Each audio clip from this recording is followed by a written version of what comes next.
ఓం శ్రీ గణేశాయ నమః. ఓం శ్రీ గురుభ్యో నమః. ఓం శ్రీ సరస్వత్యై నమః. ఓం నమః శివాయ. ఓం నమో నారాయణాయ.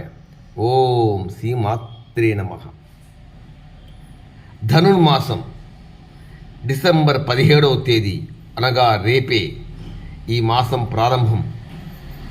ఆ మహావిష్ణువుకి, ఆ శ్రీమన్నారాయణుడికి, ఆ వైకుంఠచలవాసుడికి, ఆ వైకుంఠనాథుడికి చాలా ప్రీతికరమైన ఈ మాసములో ఆ మహావిష్ణువుకి ప్రీతికరమైనటువంటి విష్ణు సహస్రనామ పారాయణమైతేనేమి, గోవింద నామాలైతేనేమి, హరినామ సంకీర్తన అయితేనేమి, హరే కృష్ణ సంకీర్తన అయితేనేమి, ఏదైనా కూడా ఆ మహావిష్ణువుకి స్మరించినటువంటి ఏ నామైనా కూడా విశిష్టమైనటువంటి ఫలితాలను ఇస్తుంది.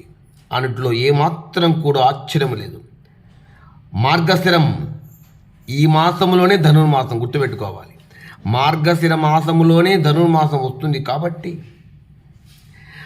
మాసాలలో మార్గశిరాన్ని నేనే అని స్వయంగా ఆ విష్ణుమూర్తి చెప్పాడు. కాబట్టి ఎంతటి అర్థం ఒక్కసారి గమనించండి.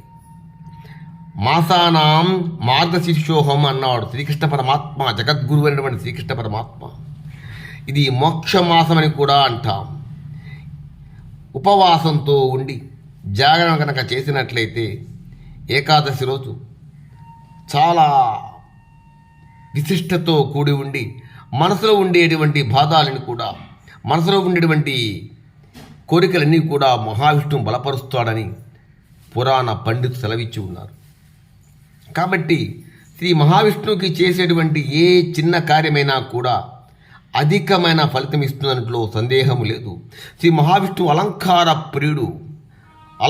ప్రియుడు. సో మంచి మంచి పూలమాలలతో మరియు తులసి మాలలతో ఆ మహావిష్ణువుని కనుక మనం అలంకరణ చేసినట్లయితే ఖచ్చితంగా మన మనసులో ఉండే కోరిక బలపరుస్తాడు. అంతేకాకుండా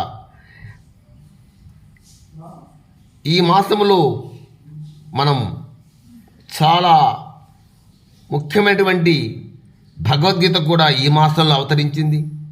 మరియు తిరుప్పావై, నెల రోజుల పాటు తిరుప్పావై చదువుతూ పరమ భక్తితో చేసుకున్నటువంటి ధనుర్మాసం కూడా వ్రతం ఈ మాసంలోనే మొదలవుతుంది.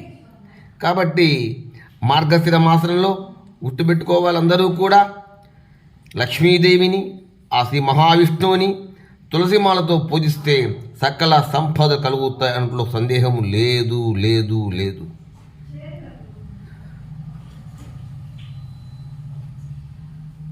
సర్వే జనా సుఖినో భవంతు.